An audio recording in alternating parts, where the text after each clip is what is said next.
There was always something strangely artificial about the way the Marvel Universe described itself. For decades, it positioned its mythology as the grounded alternative to superhero fiction, the messy world where heroes argued, failed, aged emotionally, suffered publicly, and carried psychological scars into battle. DC built gods standing above the city. Marvel built damaged people trapped inside it. That was the promise. The illusion of proximity. The sense that these characters occupied the same crowded streets, political anxieties, and emotional contradictions as the reader.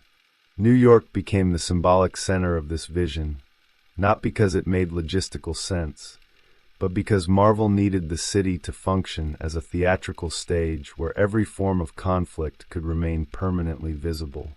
And for a while, that illusion worked. The early Marvel Universe operated through controlled instability.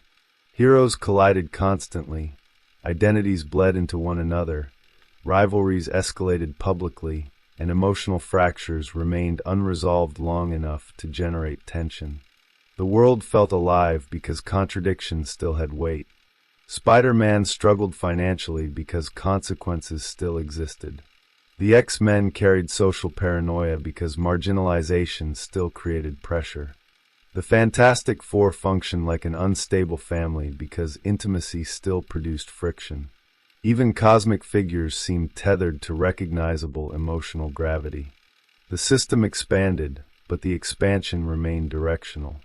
There was still a center holding the architecture together. Then the organism discovered it never had to die. That was the real turning point. Not a single crossover. Not one editorial era. Not one reboot. The transformation happened slowly, almost invisibly, through accumulation. Marvel became a universe that refused structural death so completely that it lost the ability to metabolize its own history. Stories no longer ended. They layered. Characters no longer evolved. They duplicated. Timelines no longer clarified continuity. They multiplied it. Every contradiction remained alive simultaneously, suspended inside the same swollen narrative body.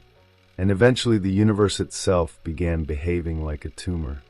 The irony is impossible to ignore because Marvel accidentally created the perfect metaphor for its own condition years ago.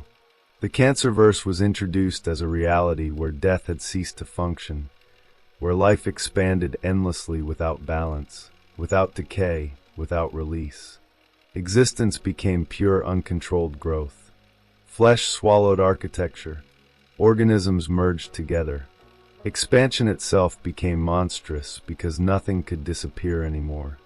The metaphor was intended as cosmic horror, but it quietly described the structure Marvel had already built around itself. A fictional universe terrified of reduction. A continuity incapable of cleansing itself. An organism preserving every version of itself simultaneously until coherence collapsed under its own weight. This is why Marvel feels fundamentally different from universes built around periodic reconstruction. Crisis events at DC often operate like controlled demolition. Entire cosmologies collapse so mythology can breathe again. Readers are allowed to re-enter the architecture through newly stabilized foundations. Marvel never truly permits that process. It pretends to restart while secretly preserving accumulation underneath. Every attempted simplification eventually gets reabsorbed back into the central mass. The Ultimate Universe was supposed to function as escape velocity from decades of continuity paralysis. Instead, it became another organ absorbed into the same body. Secret Wars did not resolve the contradiction. It institutionalized it. The universe consumed its own alternative future. And once that pattern became visible, it became impossible to stop seeing it everywhere. Origins overlap endlessly. Characters possess mutually incompatible histories operating simultaneously as half-canonized fragments. Dead heroes return so frequently that death itself loses symbolic function. Younger replacements emerge only to be folded back into the identities they were meant to challenge. Entire personalities shift suddenly to mirror cinematic adaptations, because corporate synchronization becomes more important than psychological continuity. Stories retroactively inserted into earlier timelines produce narrative scar tissue that stretches across decades of already completed mythology. Nothing can disappear because every intellectual property remains economically useful. The result no longer resembles a living world. It resembles narrative metastasis. Nowhere is this more obvious than in the geography itself. Marvel insists on presenting Earth, specifically New York, as the emotional and strategic center of existence despite the absurd scale of cosmic civilization surrounding it. Entire galactic empires possessing incomprehensible technological superiority continue revolving around Manhattan as if reality itself were trapped by editorial zoning laws. Gods, mutants, street vigilantes, multiversal tyrants, alien armies, billionaires, teenagers, demons, and cosmic abstracts all occupy overlapping narrative territory within a single metropolitan stage that should logically collapse under its own symbolic density. But collapse never arrives, because collapse would require structural limits, and Marvel abandoned limits a long time ago. The Avengers became the clearest expression of this transformation. Originally unstable personalities forced together through emergency circumstance, they gradually evolved into something closer to a permanent governing class within the architecture of superhero fiction. Not because they achieved emotional transcendence or moral coherence, but because the system itself began reorganizing around editorial gravitational pull. Characters once defined by psychological instability, narcissism, rage, guilt, alcoholism, paranoia, or ideological fracture became retroactively positioned as the natural center of universal authority. The universe kept rewarding failure with greater symbolic centrality. Not because the narrative demanded it, because the organism needed familiar organs to keep circulating blood. And underneath all of this sits the same invisible fear driving every stage of Marvel's expansion. The terror that true narrative death might permanently sever commercial continuity. The terror that letting mythology end would break audience attachment. The terror that simplification might reduce exploitable complexity. So the universe keeps expanding horizontally instead of renewing structurally. Every new layer exists beside the old one. Every contradiction remains preserved. Every timeline survives in partial suspension. Every resurrection weakens symbolic consequence while strengthening continuity congestion. Marvel did not become incoherent accidentally. It became incoherent through survival instinct. And that is what makes the Cancerverse metaphor so disturbingly accurate. The horror was never uncontrolled life itself. The horror was life disconnected from balance. Expansion disconnected from death. Growth disconnected from transformation. A universe so desperate to preserve its own identity that it eventually lost the ability to recognize its own shape. Marvel's original success emerged from a very specific emotional contract with the reader. It presented superheroes not as distant ideals standing above society, but as unstable individuals trapped inside modernity's psychological pressure chamber. The city mattered because the city itself had become the dominant symbolic environment of post-war America. Crowded streets, rising anxiety, institutional distrust, technological acceleration, media visibility, political fragmentation. Marvel inserted heroes directly into that machinery. These characters were not meant to transcend modern life. They were meant to absorb its pressure publicly. Every emotional fracture became visible because the architecture of Marvel depended on visibility itself. Conflict had to remain exposed to maintain the illusion of realism. This is why Marvel initially felt revolutionary compared to earlier superhero structures. The heroes failed socially before they failed physically. Peter Parker's humiliations mattered as much as his victories. Reed Richards often appeared emotionally colder than the cosmic threats he confronted. Bruce Banner became a permanent battlefield between repression and eruption. Matt Murdock transformed guilt into identity structure. The X-Men carried persecution not simply as allegory, but as an organizing emotional condition, shaping every interaction with the world around them. These characters existed inside systems that wounded them continuously. Their instability gave the universe dramatic gravity. But underneath that realism sat another force already beginning to emerge. Marvel's entire architecture depended on escalation. The city could never remain static because visibility itself creates competitive expansion. Once every hero occupies the same symbolic territory, every narrative begins fighting for centrality. Every character must appear more important, more connected, more foundational to the universe than before. The Fantastic Four discover hidden dimensions. Mutants become evolutionary inevitabilities. Cosmic entities reveal larger hierarchies above earlier cosmologies. Ancient conspiracies retroactively insert themselves into historical continuity. Secret organizations emerge beneath older secret organizations. The universe keeps constructing deeper layers beneath its own foundations because perpetual expansion becomes inseparable from relevance. And at first, this expansion felt exhilarating. Marvel understood something crucial about serialized mythology. Readers enjoy the sensation of hidden architecture unfolding beneath visible reality. Every revelation creates the impression that the universe possesses greater depth than previously imagined. But depth and accumulation are not identical. Healthy mythological systems eventually simplify themselves through symbolic consolidation. Contradictions collapse into cleaner structures. Redundant tensions disappear. Archetypes stabilize. Marvel resisted that process almost immediately because its publishing model rewarded preservation over refinement. Nothing could truly leave the stage. That instinct gradually reshaped the emotional logic of the entire universe. The earliest heroes still carried the weight of personal limitation because the world around them remained relatively contained. Spider-Man could still feel isolated.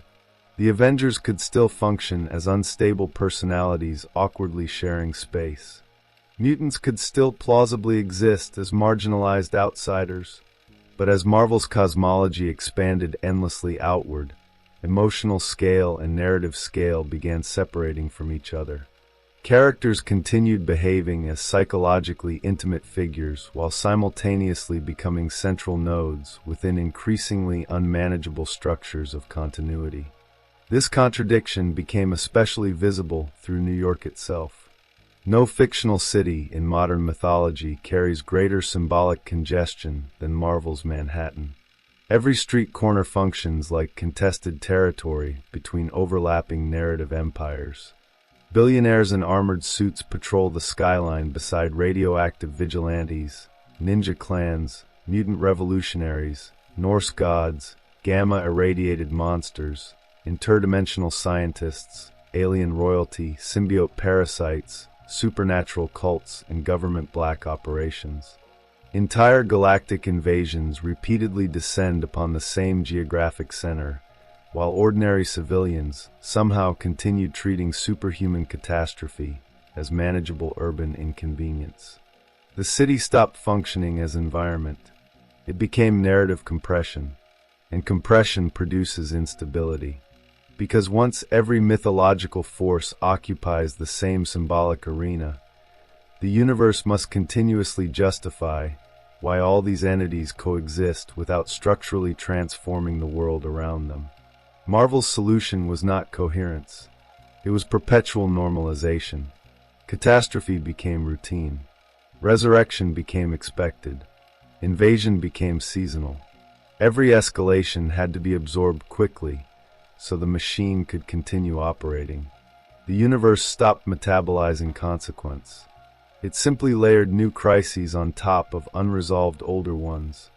This is where the metaphor of metastasis quietly begins revealing itself beneath the surface.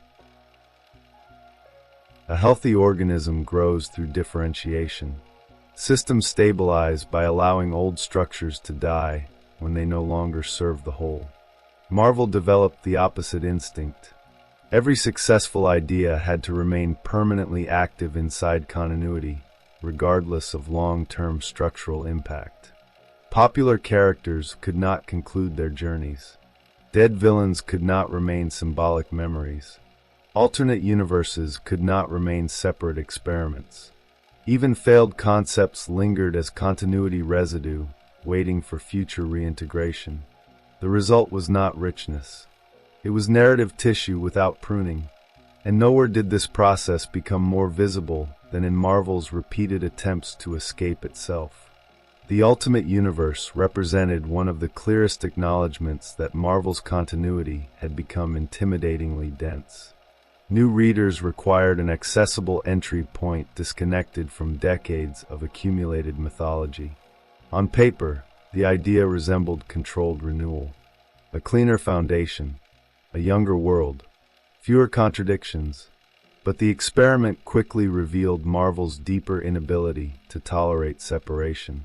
The Ultimate Universe immediately began reproducing the same escalation patterns infecting the primary continuity. Heroes became increasingly centralized. Crossovers multiplied. Catastrophes intensified. Psychological realism slowly gave way to spectacle inflation. Then came absorption. Instead of remaining structurally independent, ultimate continuity eventually folded back into the primary Marvel architecture through multiversal collapse. The alternative universe existed not as replacement, but as consumable extension. Marvel could not allow the parallel organism to remain autonomous because autonomy threatens centralized continuity gravity. Every universe must eventually orbit the same expanding center. Secret Wars only intensified this condition.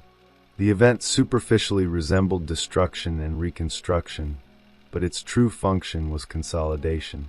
Fragments from countless continuities merged together into a single unstable geography where every version of Marvel history could coexist simultaneously. The symbolism could not have been clearer if intentional. Marvel no longer sought narrative organization. It sought total archival preservation. Every timeline, every reinterpretation, every discarded concept, every contradictory history remained potentially retrievable within the same narrative organism. The universe became addicted to preserving itself. This addiction also transformed the psychological structure of its characters. Earlier Marvel heroes often felt defined by unresolved internal tension because their worlds still contained uncertainty. Later continuity increasingly positioned legacy characters as a movable narrative infrastructure.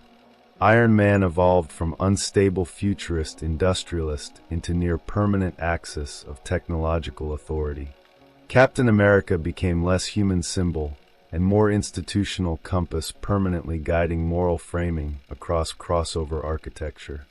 Wolverine transformed from isolated weaponized drifter into omnipresent connective tissue, appearing simultaneously across multiple teams, timelines, and ideological functions.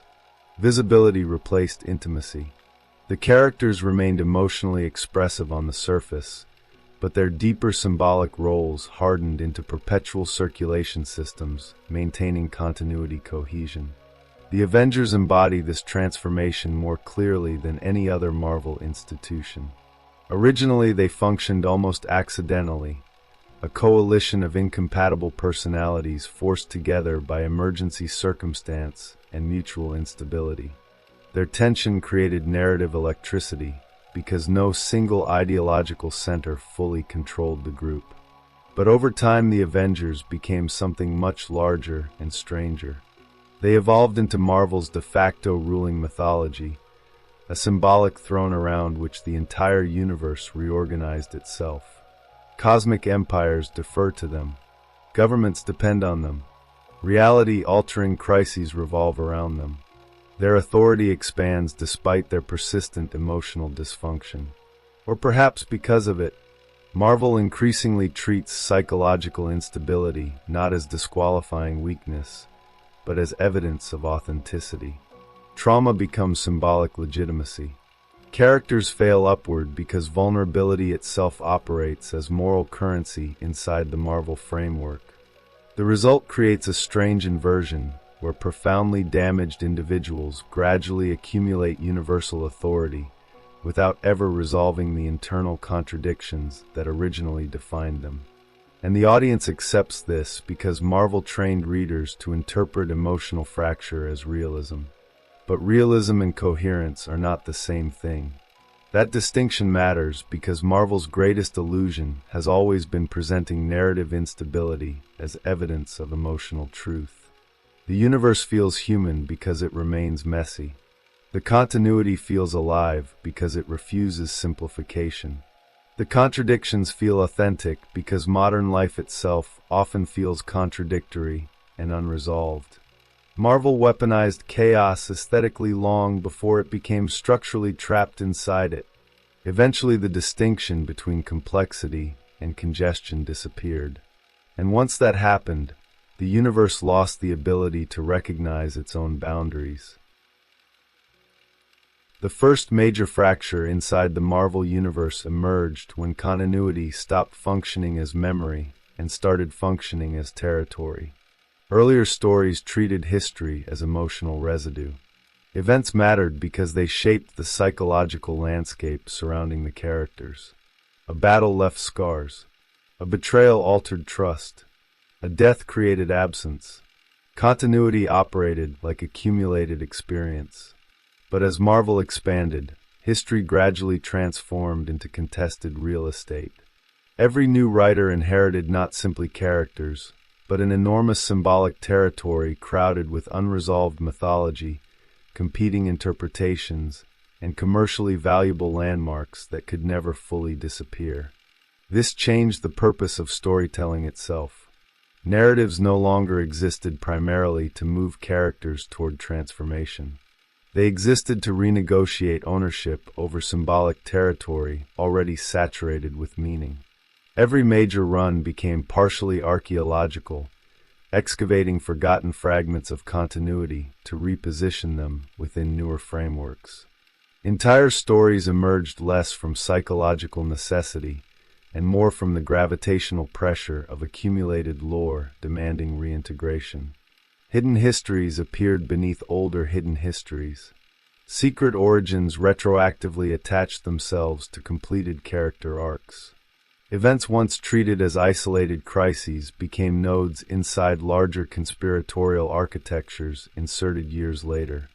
Marvel stopped moving forward cleanly. It began folding inward. The effect resembles urban overdevelopment. A city expands naturally for a time, then eventually reaches the point where new construction can only occur by building on top of older unstable foundations. The skyline grows denser, while the infrastructure beneath it weakens. Marvel's continuity evolved exactly this way. Every successful storyline became permanent structural weight pressing downward on future narratives. But instead of removing outdated architecture, the universe preserved nearly everything simultaneously. The result was cumulative narrative pressure without proportional simplification. This is why so many Marvel stories now feel strangely claustrophobic despite operating on cosmic scale. The universe became overcrowded with its own memory. Nowhere is this clearer than in the endless layering of retroactive origins. Marvel repeatedly returns to completed mythologies and inserts new foundational revelations beneath them. Weapon X was not enough. There must be deeper laboratories beneath the original laboratory. The Super Soldier program was not enough. There must be earlier forgotten prototypes hidden beneath history. Cosmic entities once positioned as ultimate authorities suddenly become subordinate to even older primordial systems introduced decades later. Every mystery requires a deeper mystery underneath it, because escalation through excavation became Marvel's dominant survival mechanism. But excavation creates instability when nothing remains buried. A mythology needs symbolic bedrock. Certain events must remain structurally stable, so the surrounding narrative can orient itself around recognizable emotional gravity. Marvel increasingly undermines its own foundations through constant retroactive expansion. The audience no longer experiences revelation as genuine discovery, because revelation itself became industrialized. Every hidden truth merely foreshadows another layer waiting beneath it. Every explanation exists temporarily until future continuity consumes it. This process also transformed the relationship between characters and identity. Earlier Marvel heroes possessed unstable emotional lives, but relatively stable symbolic cores. Peter Parker could suffer endless personal crises while still remaining recognizably Spider-Man. The X-Men could evolve politically while preserving their thematic center around fear, exclusion, and adaptation. But as continuity metastasized, identity itself became fragmented through endless duplication. Alternate timelines, legacy replacements, younger versions, corrupted versions, gender-swapped versions, cinematic revisions, ultimate reinterpretations, multiversal echoes, clones, resurrections, variant personalities shaped by temporary editorial trends. Characters stopped existing as coherent psychological entities. They became expandable intellectual property frameworks. This is where Marvel's obsession with synergy accelerated the fracture dramatically. The rise of cinematic dominance created new gravitational pressure on comic continuity itself. Suddenly, the comics no longer evolved primarily according to their own internal psychological logic. They increasingly reorganized around external media visibility. Personalities shifted subtly or violently to resemble film portrayals. Relationships changed to align with broader brand recognition. Costumes, tones, dialogue rhythms, even moral frameworks began drifting towards cinematic familiarity because the comics transformed into auxiliary support structures for larger transmedia consolidation. The result created a strange symbolic displacement. Characters remained visually recognizable, while psychologically drifting away from the foundations that originally generated their mythological power. Tony Stark exemplifies this transformation almost perfectly. Earlier incarnations often portrayed him as emotionally brittle, narcissistic, intellectually compulsive, and haunted by self-destructive cycles barely contained beneath technological brilliance. The cinematic version preserved portions of this instability, while converting it into charismatic spectacle. Comics gradually followed the same path. Stark evolved into less of a damaged futurist industrialist, and more of a centralized technological monarch whose authority continuously expands despite recurring ethical catastrophe. The universe repeatedly positions him at the center of global systems he consistently fails to control. And yet the architecture keeps rewarding him with greater symbolic centrality. This pattern repeats everywhere. The Hulk once represented uncontrollable repression erupting against social containment. Over time, the mythology fragmented into increasingly elaborate psychological taxonomies, hidden personalities, cosmic reinterpretations, alternate Hulks, immortal metaphysics, and nested systems of identity expansion that transformed raw emotional force into sprawling continuity infrastructure. Wolverine evolved from isolated outsider into omnipresent connective tissue, spread across every corner of Marvel continuity simultaneously.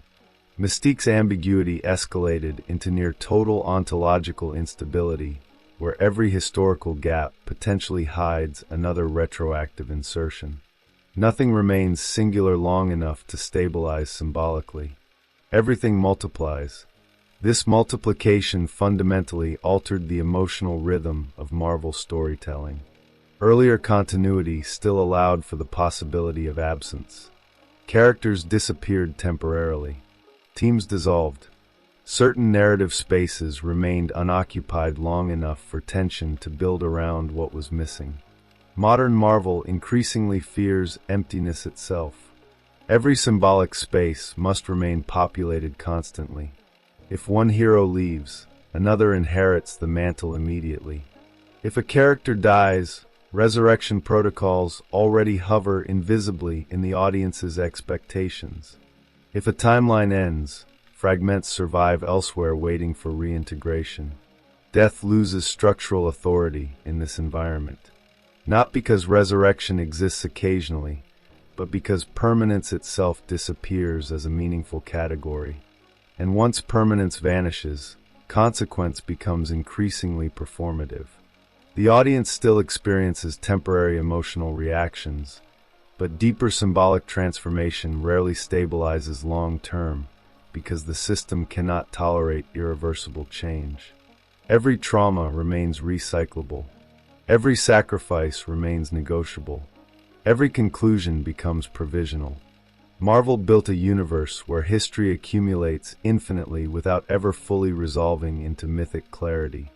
The multiverse intensified this condition exponentially. Originally, alternate realities functioned as controlled imaginative experiments.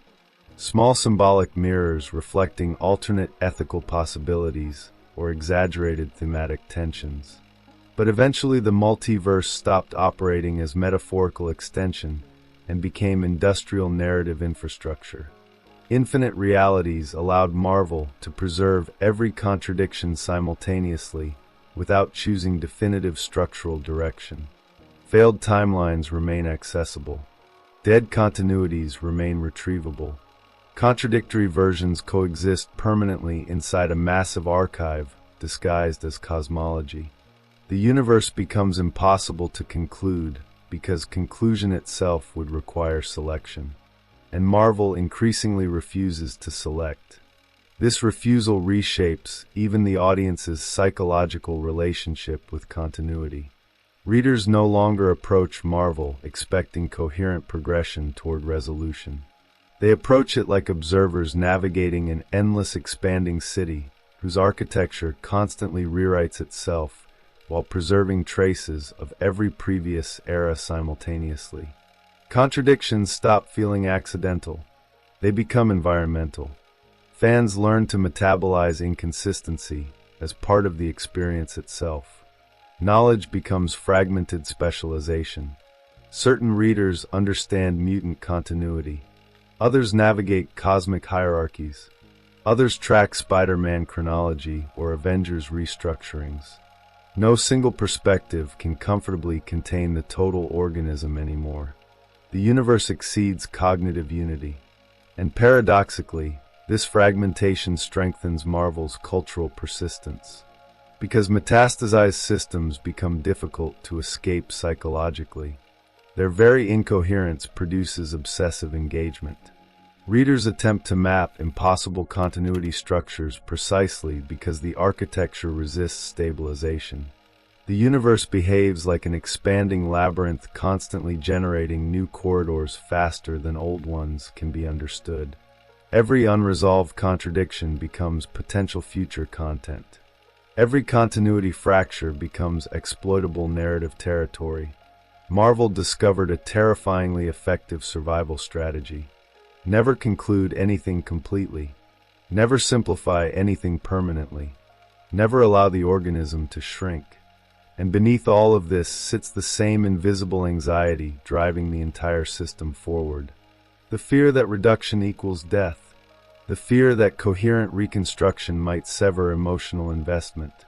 The fear that if the universe ever truly stopped expanding, readers might finally recognize how unstable the structure beneath it has already become. The second transformation happened when Marvel's continuity stopped behaving like a narrative ecosystem and started behaving like a centralized empire. Earlier eras still preserved the illusion that different corners of the universe possessed distinct psychological climates. Street-level heroes occupied smaller emotional territories shaped by crime, guilt, and urban decay. Cosmic narratives operated through distance, abstraction, and existential scale. Mutant stories carried political paranoia and collective trauma. Horror titles explored contamination and identity erosion through isolated symbolic spaces. These worlds intersected occasionally, but they retained enough separation to preserve tonal integrity. Then the center began pulling everything inward. Crossovers became the dominant governing mechanism of the universe. At first they functioned like temporary collisions between separate symbolic territories. Secret wars felt disruptive because the architecture still contained meaningful distance between its components. Infinity Gauntlet mattered because cosmic scale still felt structurally distinct from ordinary superhero geography. But over time the crossover stopped operating as exceptional disruption and became permanent infrastructure. Every narrative territory gradually reorganized itself around universal synchronization. Marvel's worlds stopped coexisting. They started orbiting. This fundamentally changed how power operated inside the universe. Earlier Marvel conflicts often emerged from incompatibility between perspectives. Heroes disagreed because their emotional frameworks genuinely collided. But centralized continuity requires stable institutional gravity. The system eventually needs recurring authorities capable of organizing narrative scale across countless intersecting titles. This is how the Avengers evolved from unstable coalition into symbolic imperial center. Their transformation was subtle at first. The team initially represented improvisation. Personalities trapped together through necessity. The Fantastic Four resembled family structure. The X-Men resembled persecuted subculture. The Avengers resembled administrative crisis management. Their instability created friction because no singular ideology fully unified the group. But as Marvel's continuity expanded beyond manageable scale, the Avengers gradually absorbed increasing narrative authority simply because the universe required centralized coordination. Editorially, psychologically, symbolically, every major catastrophe eventually demanded Avengers' involvement. Every cosmic threat revolved around their response. Governments deferred to them. Alien empires negotiated through them. Earth's symbolic legitimacy increasingly flowed through their institutional presence. The Avengers stopped feeling like participants inside the Marvel universe. They became the mechanism through which the universe interpreted itself. And that transformation exposed something deeply strange beneath Marvel's moral architecture. Most Avengers are profoundly damaged individuals. Not in the early Marvel sense, where emotional instability generated vulnerability and dramatic humanity. Their damage gradually became institutionalized. Tony Stark repeatedly demonstrates authoritarian impulses, catastrophic overconfidence, surveillance obsession, and compulsive technological escalation. Reed Richards consistently treats ethical boundaries as negotiable obstacles beneath intellectual necessity. Hank Pym's instability fractures into cycles of guilt, insecurity, and self-destruction. Carol Danvers increasingly drifts toward militarized certainty and centralized enforcement logic. Even Steve Rogers, the symbolic moral axis of the universe, often functions less as independent ethical force and more as legitimizing shield for broader institutional momentum. Yet the universe continuously rewards them with greater authority. This is not accidental. Marvel's continuity increasingly operates through what might be called moral inertia. Characters remain central not because their decisions create stability, but because the architecture itself depends on preserving familiar governing figures regardless of their contradictions. The Avengers repeatedly fail upward because continuity requires stable symbolic monarchies capable of organizing the expanding empire around them. Civil War exposed this fracture with unusual clarity. The event presented itself superficially as ideological conflict around security, freedom, and accountability. But underneath the political framing sat a much deeper structural anxiety. Marvel's universe had grown so overcrowded with power that it could no longer plausibly sustain decentralized autonomy. Registration became less about government policy and more about continuity centralization itself. The universe was attempting to regulate its own metastasis through institutional consolidation. Tony Stark emerged as the symbolic face of this transformation. not because he represented coherent morality, but because he embodied the logic of Marvel's expanding empire. Surveillance, predictive systems, technological management, preemptive control, centralized authority disguised as pragmatic realism. Stark increasingly behaves like a man trying to impose architectural order onto a universe incapable of accepting limits. His failures never reduce his influence because the system shares his underlying fear, the fear of uncontrollable fragmentation. And so the universe keeps empowering the very personalities most responsible for escalating instability. This creates one of Marvel's deepest psychological contradictions. The franchise continuously markets itself as morally grounded and emotionally human, while structurally elevating increasingly imperial forms of power. The Avengers become less like flawed people and more like an unstable ruling class managing permanent global emergency. Every catastrophe justifies greater authority. Every invasion increases centralization. Every fracture strengthens institutional dependency. Meanwhile, the surrounding world barely evolves at all. This is where Marvel's geography becomes psychologically revealing again. New York operates less like a city and more like occupied symbolic territory.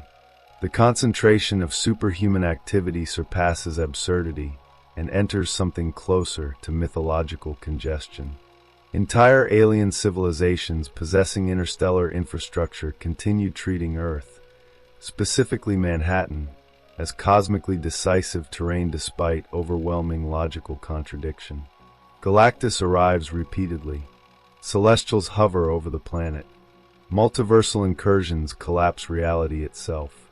Yet ordinary urban life persists with bizarre structural normalcy. The city absorbs infinite escalation without transforming, because Marvel cannot allow the setting to evolve proportionally with its own mythology. This creates permanent environmental unreality, hiding beneath Marvel's claims of grounded realism. DC often externalizes mythological scale openly through symbolic cities and godlike archetypes. Marvel disguises equally absurd cosmology beneath urban familiarity. The result feels psychologically intimate on the surface, while becoming increasingly detached from believable social consequence underneath. The X-Men reveal another side of this fracture. Mutant mythology originally carried enormous symbolic clarity because persecution structured the emotional logic of the entire narrative. Mutants represented instability inside social systems terrified of uncontrollable transformation. Their stories operated through fear, exclusion, identity conflict, and collective survival pressure. But as Marvel continuity expanded, mutant narratives became trapped inside contradictory institutional roles. Mutants are simultaneously marginalized outsiders and one of the most overwhelmingly powerful demographic populations on Earth.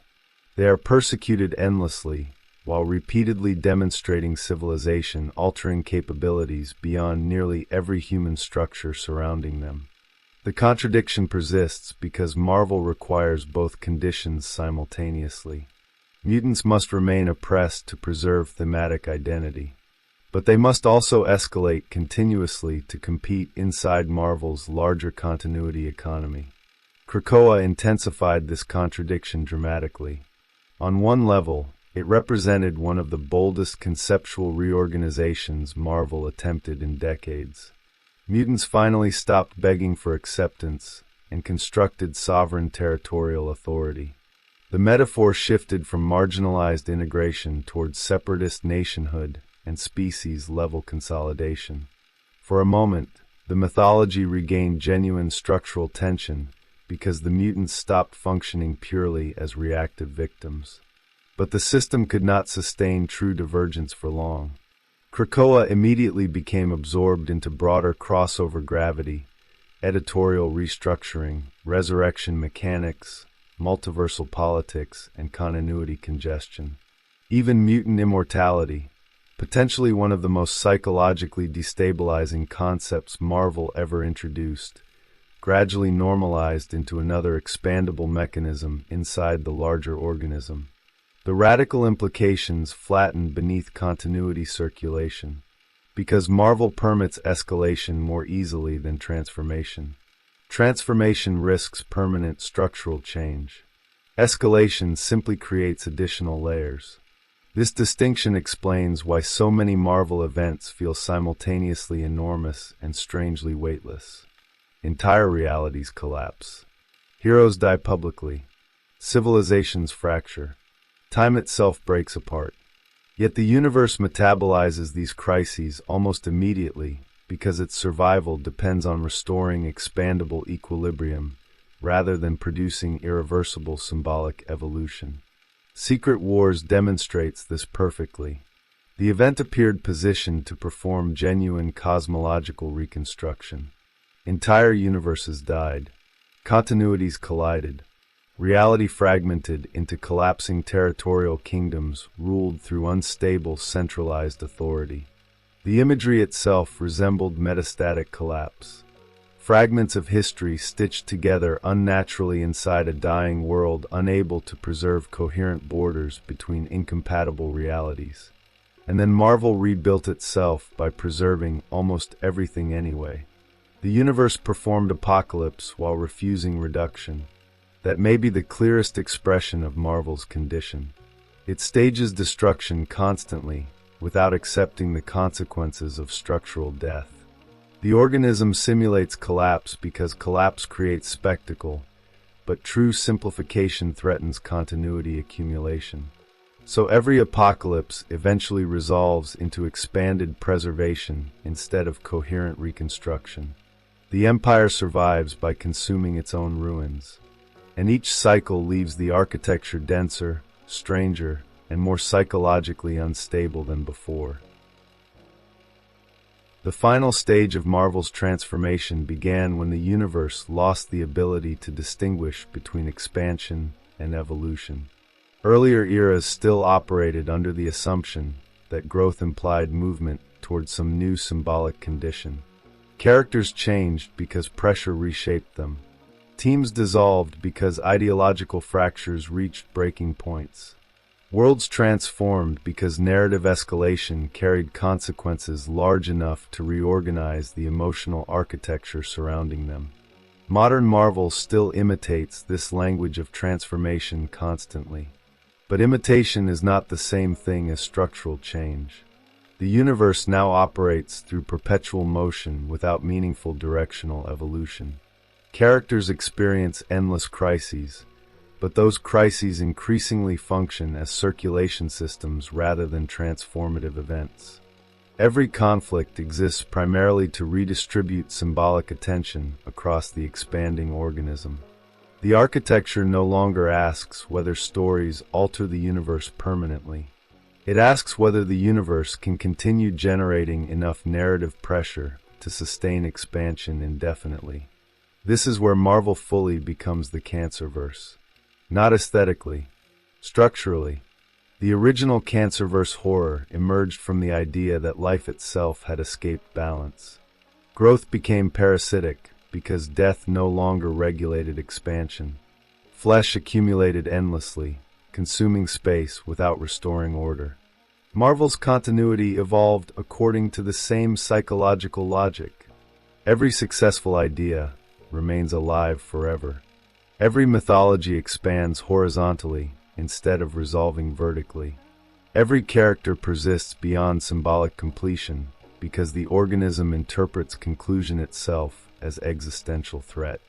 The result is a universe trapped in permanent narrative swelling. And the audience feels this pressure instinctively even when unable to articulate it directly. This is why modern Marvel continuity often produces a strange sensation of exhaustion beneath its spectacle. Readers are not simply consuming stories anymore. They are navigating accumulated density. The emotional experience resembles walking through a city where every historical era still occupies physical space simultaneously. Old architecture buried beneath newer architecture. Incomplete demolition sites fused directly into active infrastructure. Entire symbolic districts overcrowded with overlapping historical residue. Nothing ever fully disappears. Nothing ever fully stabilizes either. Spider-Man perhaps illustrates this contradiction more painfully than any other Marvel character. Peter Parker originally functioned because his life possessed emotional direction despite constant instability. His failures mattered because maturation remained theoretically possible. Responsibility carried weight because sacrifice altered the structure of his existence. But modern Marvel increasingly traps Peter inside suspended developmental paralysis. Editorial fear prevents lasting transformation, while continuity pressure demands endless escalation. Marriage threatens market flexibility. Adulthood threatens youthful relatability. Happiness threatens recyclable suffering. So Spider-Man becomes narratively trapped inside artificial regression loops designed to preserve infinite serialization. Relationships collapse repeatedly. Personal progress resets subtly or dramatically. Tragedy recycles itself through new configurations. The mythology survives commercially while psychologically cannibalizing the very growth that once gave the character symbolic legitimacy. This pattern repeats everywhere. The X-Men oscillate endlessly between extinction and dominance because the franchise cannot permit either outcome permanently. Daredevil repeatedly destroys and reconstructs his identity through increasingly operatic cycles of guilt and collapse. The Hulk expands into larger cosmological metaphysics while preserving the same unresolved emotional rupture underneath. The Avengers cycle through catastrophes large enough to destroy civilization while emerging institutionally stronger after every failure. Marvel's characters are no longer moving through history. They are orbiting unresolved symbolic gravity wells. And the longer this continues, the more the universe begins collapsing distinctions between mythology and administration. Earlier superhero fiction still preserved the illusion that stories emerged from emotional necessity.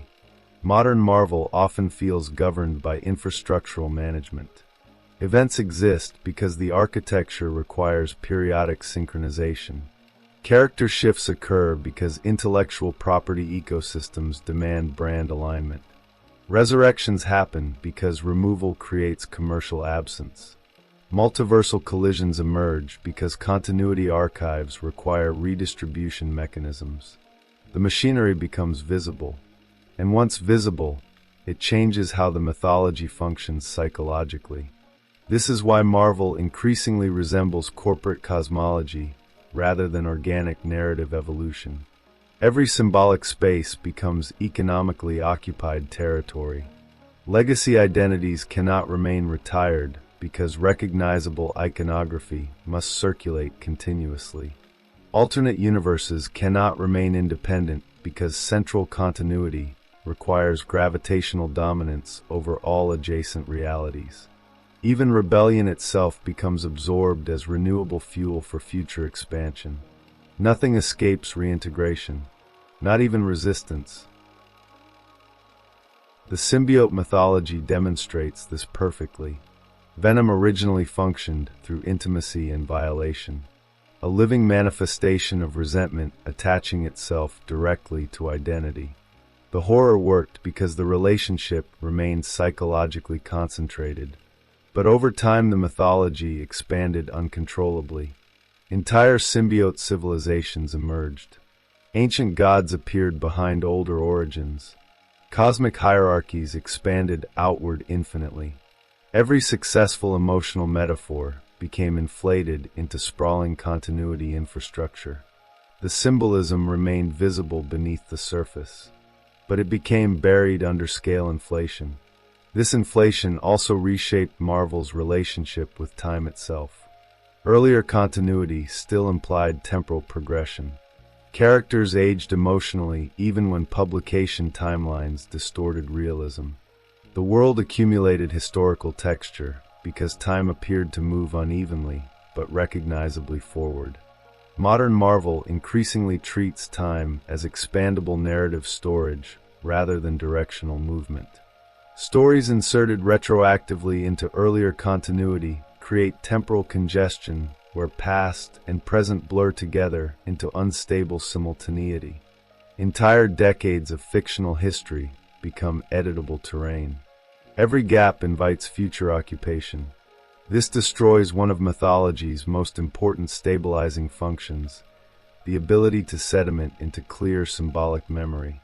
Myths survive historically because they eventually crystallize around recognizable forms. Marvel resists crystallization continuously.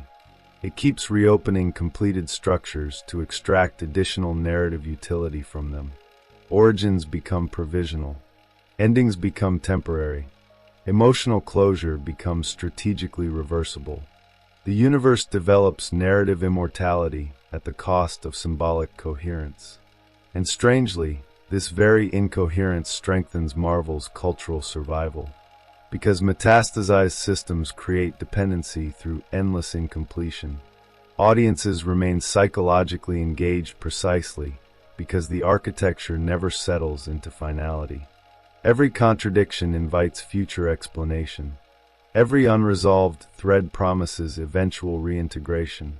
Fans become archivists navigating an impossible expanding map whose total structure no single perspective can fully contain.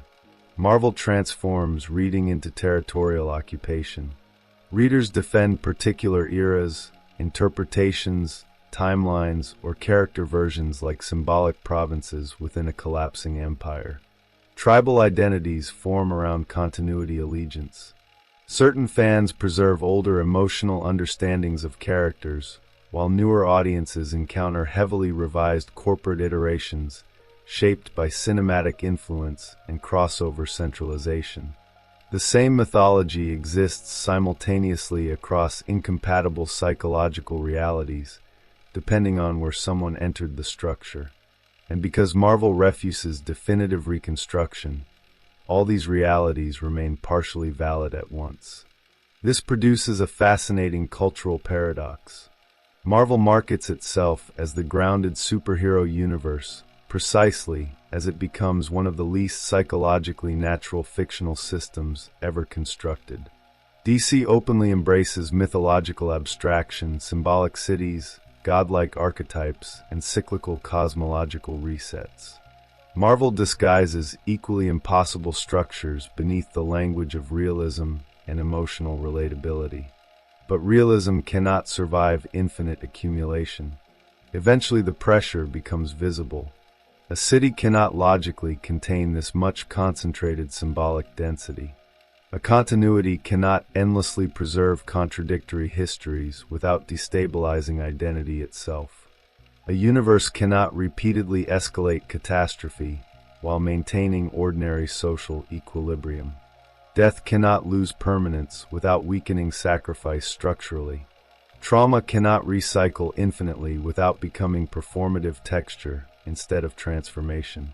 Marvel crossed those thresholds years ago, and yet the organism continues expanding because expansion itself became its primary survival instinct.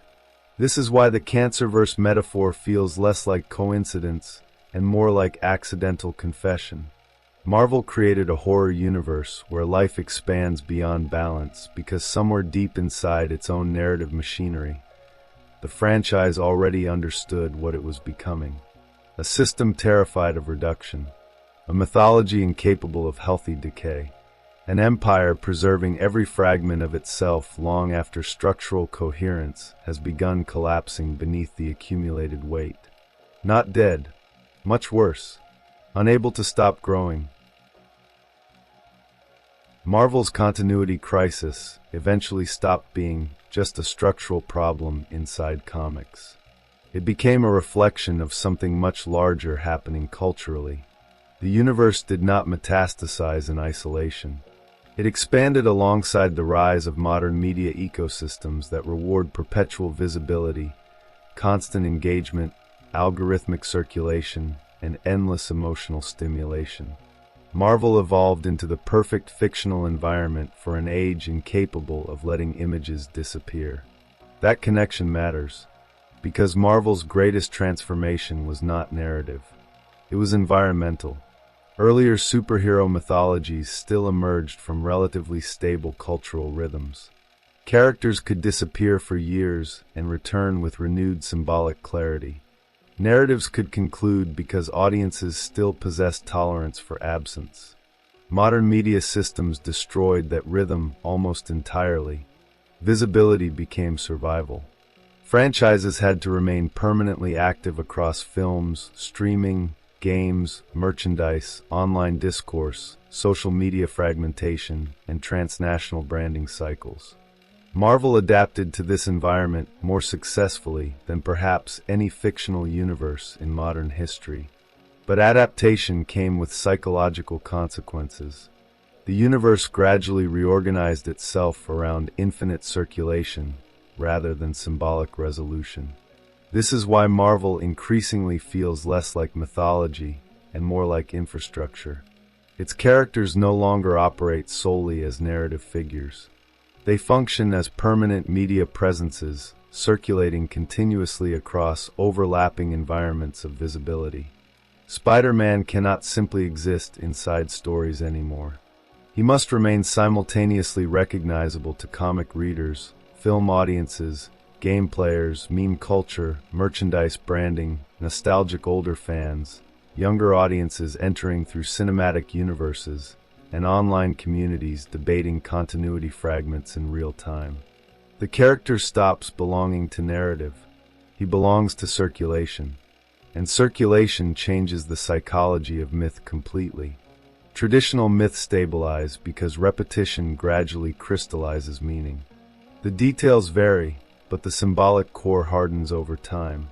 Marvel resists this hardening constantly because media circulation rewards adaptability over symbolic permanence.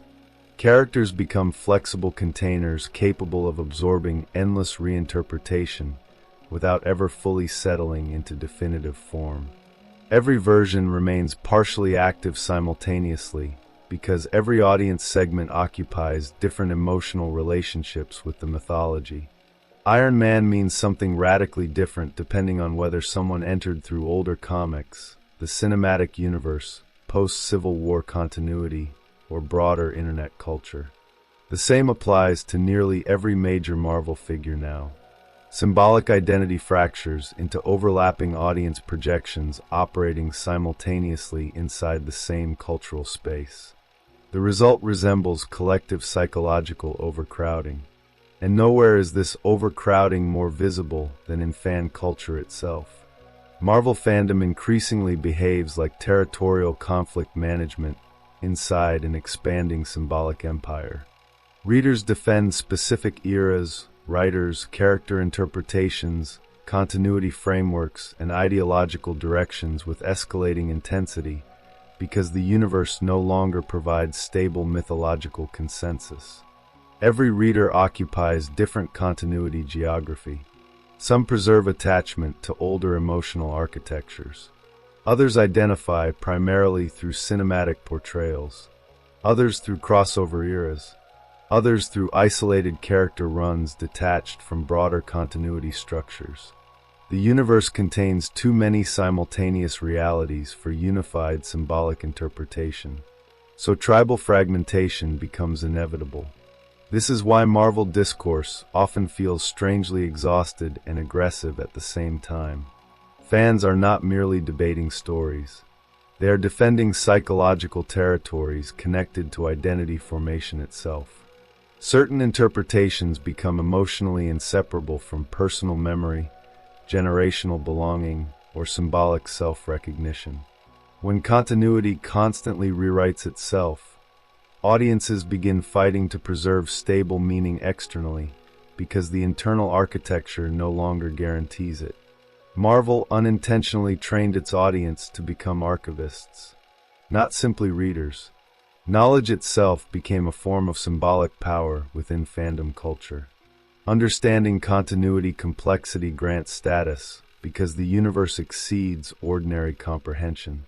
Fans navigate impossible historical density through specialization. One reader masters mutant chronology. Another tracks cosmic hierarchies. Another preserves knowledge of older Spider-Man eras erased emotionally or structurally by newer editorial directions. The audience fragments cognitively in parallel with the universe itself. And because Marvel rarely simplifies permanently, these fragments continue accumulating indefinitely. This creates a fascinating relationship between memory and authority. Earlier superhero mythology often relied on broad cultural familiarity. Most audiences recognized core archetypes instinctively. Modern Marvel increasingly operates through layered historical access. Emotional engagement deepens through continuity literacy. References reward archival memory. Events depend on accumulated symbolic recognition across decades of overlapping publication history. The universe becomes socially immersive precisely because it remains structurally unstable. This instability also explains Marvel's overwhelming dominance during the rise of cinematic franchise culture. The Marvel Cinematic Universe succeeded initially because it reproduced the emotional sensation of interconnected continuity while temporarily removing decades of accumulated congestion. Early films recreated the excitement of expanding architecture without the suffocating weight of metastasized history. Audiences experienced discovery again. Crossovers still felt eventful because the symbolic terrain remained relatively manageable. But eventually the same expansion logic returned. More characters, more timelines, more multiversal layering, more historical retrofitting, more dependency on accumulated knowledge, more narrative congestion spreading across films, series, alternate realities, and transmedia continuity management. The cinematic universe began reproducing the same structural conditions already overwhelming the comics because both systems operate according to identical environmental pressures. Permanent expansion, permanent visibility, permanent circulation. And underneath all of this sits a deeper cultural anxiety, shaping modern blockbuster mythology itself. Contemporary franchise systems increasingly fear conclusion because conclusion threatens market continuity. Endings create symbolic closure. Closure reduces expansion potential. So modern mythologies preserve themselves through strategic incompletion. Characters continue indefinitely. Worlds expand horizontally instead of resolving vertically. Nostalgia and novelty merge together into endless recombination systems where older symbols constantly recycle through new configurations. Marvel perfected this model earlier than anyone else. But perfection became pathology. The Cancerverse metaphor becomes even more revealing here because it describes not only Marvel's continuity structure, but modern entertainment culture broadly. Endless growth detached from mortality. Infinite production disconnected from symbolic completion. Narrative organisms preserving themselves through continuous expansion until the distinction between life and consumption collapses entirely. Marvel did not invent this condition. It became its clearest fictional expression. This is also why the universe increasingly struggles to produce genuine symbolic rupture. Earlier Marvel stories could still destabilize audiences because the architecture retained meaningful vulnerability. Gwen Stacy's death mattered because permanence still existed. The Dark Phoenix saga mattered because collapse carried emotional irreversibility. Civil War initially mattered because readers believed ideological fracture might permanently reorganize relationships between characters. Modern Marvel events often generate enormous temporary attention while leaving weaker long-term symbolic sediment. Not because audiences care less, because the architecture itself no longer permits stable consequence. Readers subconsciously understand that most transformations will eventually re-enter continuity circulation systems. Death becomes transitional. Identity shifts become reversible. Cosmic collapses become future rebuilding opportunities. Even radical reinventions eventually drift back toward recognizable brand equilibrium because permanent deviation threatens broader franchise synchronization. The universe becomes emotionally inflationary. Larger catastrophes produce diminishing symbolic weight because audiences instinctively recognize the absence of structural mortality beneath the spectacle. And yet Marvel remains culturally dominant precisely because this endless circulation mirrors the psychological rhythm of digital modernity itself. Contemporary life increasingly feels like infinite, unresolved accumulation. Information never disappears completely. Identities remain permanently visible online. Historical fragments circulate endlessly without clear temporal boundaries. Nostalgia overlaps with immediacy. Cultural memory becomes overcrowded with simultaneous, unresolved signals competing for attention continuously. Marvel feels natural inside this environment because it operates according to the same logic, an expanding archive unable to stop preserving itself. That may be the deepest reason the universe still fascinates people despite its incoherence. Marvel no longer functions merely as escapist fiction. It operates as a distorted mirror reflecting the psychological architecture of late modern media culture. Endless visibility, endless connectivity, endless emotional circulation, endless historical congestion, endless expansion without meaningful collective simplification. The heroes themselves become strangely secondary inside this system. The real protagonist is the organism, a continuity structure consuming everything around it while insisting the growth itself proves vitality. And perhaps that is why the Cancerverse metaphor feels so unsettling in retrospect. Because somewhere beneath the cosmic horror imagery, Marvel accidentally visualized the hidden fear haunting its own mythology. The possibility that a universe can survive too successfully. That preservation itself can become destructive. That a system terrified of death might eventually lose the ability to transform, simplify, or heal. Not through collapse, through permanent expansion. Marvel's greatest illusion was never realism. It was permanence disguised as life. For decades, the universe convinced audiences that its instability represented authenticity. Heroes argued constantly. Relationships collapsed. Governments failed. Morality fractured under pressure. Trauma lingered visibly across generations of stories. Compared to cleaner mythological systems, Marvel felt emotionally exposed. Human, vulnerable, but beneath that emotional immediacy sat an architecture slowly losing the ability to regulate itself. The universe mistook accumulation for depth, expansion for vitality, continuity preservation for evolution, and eventually the distinction disappeared entirely. The Marvel Universe no longer behaves like a world shaped by consequence. It behaves like a structure attempting to indefinitely preserve every stage of its own existence simultaneously. Earlier eras still moved toward symbolic sedimentation. Stories became memory. Characters evolved into recognizable mythic forms. Emotional turning points stabilized into permanent landmarks, shaping future meaning. Modern Marvel increasingly resists that process because stable myth eventually implies closure. Closure implies limits. Limits imply endings. The organism rejects endings instinctively now. That rejection transformed the emotional atmosphere of the entire universe.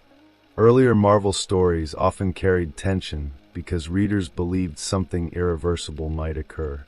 A death could permanently scar the architecture.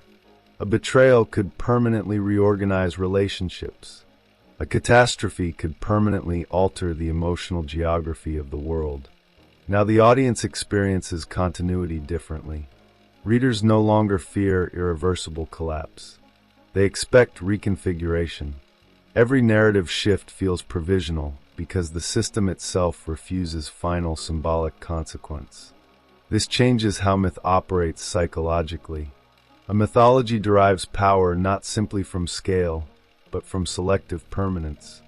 Certain events must crystallize long enough to generate emotional gravity around them.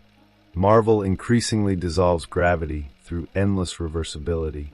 The universe keeps reopening completed structures to extract additional narrative energy from them. Old wounds become recyclable assets. Historical contradictions become future crossover material. Dead timelines become expandable archives waiting for reintegration.